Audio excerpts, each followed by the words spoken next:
हाय, मेरा नाम है अवनीश तिवारी और आज की वीडियो में हम पढ़ने वाले हैं डॉम। तो डॉम कौन है? डॉम कौन नहीं क्या है, यानी कि डॉक्यूमेंट ऑब्जेक्ट मॉडल, जिसे हम पढ़ने वाले हैं। अगर जावास्क्रिप्ट हमारी एक मूवी है तो जो हमारा डॉम होता है वो हमारी उस मूवी का हीरो है। ठीक है, तो डॉम पढ़ने से पहले हमारी एक टर्म आती है जो कि हमारी विंडो ऑब्जेक्ट। तो विंडो ऑब्जेक्ट बेसिकली जब भी हम अपने वेब पेज को अपने किसी ब्राउजर के ऊपर रन कराते हैं तब हमारी एक बाय डिफॉल्ट ऑब्जेक्ट क्रिएट होती है जो कि होती है विंडो ऑब्जेक्ट।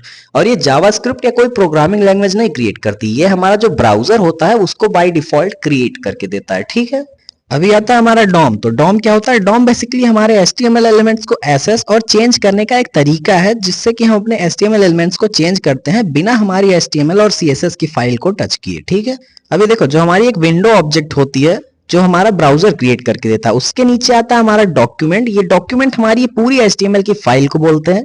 उसके नीचे आता है हमारा HTML और उसके नीचे आते हैं हमारे बाकी के टैग्स।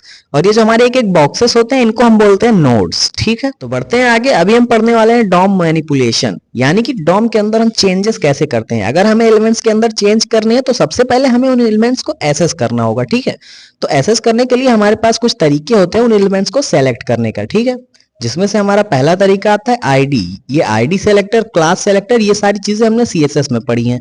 तो यहाँ पर हम एलिमेंट्स को एक्सेस कर सकते हैं उनकी आईडी से, उनकी क्लास से, उनके टैग नेम से, और एक होता है क्वेरी सेलेक्टर। तो चलो सबको प्रैक्टिकली देखते हैं हम। सबसे पहले मैं आएंगे अपनी index.html के फाइल में, जिसके अंदर मैंने अपना बेसिक HTML का कोड लिखा और बॉडी टैग के अंदर मैं लगाऊंगा स्क्रिप्ट टैग और सोर्स के अंदर मैं लिखूंगा js/script.js, जो कि मेरी JS की फाइल का नाम है। ठीक है, इतने के बाद आऊंगा मैं अपनी script.js वाली फाइल में। यहां पर मैं करूंगा console.log, डबल कोट्स के अंदर मैं लिखूंगा हेलो वर्ल्ड। और अभी इतने के बाद मैं आऊंगा अपने आउटपुट के अंदर, और आउटपुट के अंदर मैं यहाँ पर आऊंगा और राइट क्लिक प्लस इंस्पेक्ट करूंगा और कंसोल विंडो के अंदर आऊंगा। तो यहाँ पर आ गया हमारा हेलो वर्ल्ड। हेलो वर्ल्ड करना था लेकिन हेलो वर्ल्ड भी ठीक है, दुनिया कौन सी बड़ी अच्छी है। ठीक है, तो चलो इसको हटाते हैं अभी हम।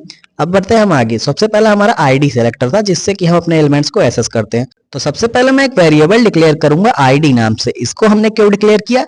इसके अंदर हम अपने उस एलिमेंट की वैल्यू को स्टोर करेंगे जो कि हमें यहां से मिलेगी। ठीक है, अभी देखो, document dot gate element by ID, ये हमारा मेथड है। डॉक्यूमेंट यानी कि जो हमारा HTML का डॉक्यूमेंट है उसके अंदर गेट एलिमेंट बाई आईडी हमारा मेथड है, और इसके अंदर हमें अपने HTML एलिमेंट्स की आईडी देनी है। तो यहाँ पर हमने कोई एलिमेंट बनाया नहीं है, तो सबसे पहले हम अपने HTML के अंदर एक एलिमेंट बनाते हैं div, जिसको मैं आईडी दूंगा माई आईडी। ठीक है, तो मैंने एक div बनाया जिसको मैंने आईडी दी माई आईडी, और इसके अंदर मैंने कुछ टेक्स्ट लिखे अवनीश तिवारी, जो कि मेरा नाम है। ठीक है, अभी मैं आऊंगा यहाँ पर, मैं डबल कोट्स लगाऊंगा और इसके अंदर मैं अपनी वही सेम आईडी लिखूंगा जो कि मैंने उस डिव को दी थी। तो मैंने यहाँ पर लिख दिया माई आईडी। अब मैं console.log कर दूंगा अपने इस वेरिएबल को जिसके अंदर हमारे उस डिव की वैल्यू स्टोर हुई है। ठीक है, अभी मैं आऊंगा अपने आउटपुट के अंदर। यहाँ पर मैंने रिफ्रेश किया, देखो हमने उस एलिमेंट को एक्सेस कर लिया है थ्रू उसकी आईडी। ठीक है, तो अभी मैंने आईडी से अपने एलिमेंट को सिलेक्ट करना सीख लिया है। अभी मैं एक और डिव बनाऊंगा जिसको मैं कुछ क्लास दूंगा। ठीक है, तो मैंने सपोज एक डिव बनाया जिसको मैंने क्लास दी माई क्लास। ठीक है, तो ये हो गया हमारा डिव। अभी देखो, जो हमारी क्लास होती है वो यूनिक तो होती नहीं है, जो हमारी आईडी होती है वो यूनिक होती है। तो हम कई सारे डिव को सेम क्लास दे सकते हैं। यहां तक कि अगर हम एक पैराग्राफ बनाते हैं तो उस पैराग्राफ को भी हम सेम ही क्लास दे सकते हैं जो कि हमारी माई क्लास। ठीक है, तो मैंने यहाँ पर 3 एलिमेंट्स को माई क्लास नाम की एक आईडी दे दी, सॉरी क्लास दे दी है, और मैं तीनों के अंदर थोड़े थोड़े से टेक्स्ट लिख देता हूँ। पैराग्राफ में मैंने लिख दिया पारा, div2 के अंदर मैं लिख दूंगा यहाँ पर div2, और यहाँ पर मैं लिख दूंगा div1। ठीक है, तो मैंने टोटल 3 एलिमेंट्स के अंदर अपनी सेम क्लास दी है। अभी मैं आऊंगा अपने script.js की फाइल में। यहाँ पर मैं सबसे पहले लिखूंगा क्लास, यानी कि हमें अब क्लास सेलेक्टर यूज करना है। तो सबसे पहले मैं फिर से एक वेरिएबल डिक्लेयर करूंगा क्लास नाम से, और अभी इसके अंदर मैं लिखूंगा अपना मेथड जो कि हमारा document.getElements बाई क्लास नेम। देखो यहाँ पर हम एलिमेंट्स लिख रहे हैं, यानी कि हम एक एलिमेंट्स नहीं है, हमारे पास बहुत सारे एलिमेंट्स हो सकते हैं जिसको हमने सेम क्लास दी हो। डबल कोट्स के अंदर मैंने अपनी वही क्लास लिख दी जो कि मैंने उन एलिमेंट्स को दिया था। क्लास हमारा एक कीवर्ड है जिसकी वजह से हम यहाँ पर उसको नहीं कर सकते थे, तो मैंने यहाँ पर कैपिटल C लिख दिया क्योंकि जावास्क्रिप्ट हमारा केस सेंसिटिव होता है। ठीक है, अभी मैं console.log करूंगा अपने इस वेरिएबल को जिसको हमने दिया है क्लास नाम। ठीक है, मैं आऊंगा अपने आउटपुट के अंदर। यहाँ पर मैं रिफ्रेश करूंगा तो देखो हमारी एक HTML कलेक्शन आ गई, यानी कि एरे आ गई है एक, जिसके अंदर हमारे 3 एलिमेंट्स हैं जिसको हमने क्लास दी है। 2 हमारे डिव है, एक हमारा पैराग्राफ है। ठीक है, चलो फिर अभी हम बढ़ते हैं आगे। तो सबसे पहले इन चीजों को मैं कमेंट आउट कर देता हूँ। इन दोनों को मैंने किया कमेंट आउट। अभी हमारा अगला सेलेक्टर टैग सेलेक्टर, जिससे हम अपने टैग नेम से अपने एलिमेंट को सेलेक्ट करते हैं। ठीक है, तो मैं फिर से एक वेरिएबल डिक्लेयर करूंगा टैग नाम से, जिसके अंदर मैं लिखूंगा document dot gate elements by tag name. ठीक है, क्योंकि इस बार हमें टैग से अपने सेलेक्ट करने एलिमेंट्स को। ठीक है, तो मैंने लिखा यहाँ पर टैग नेम।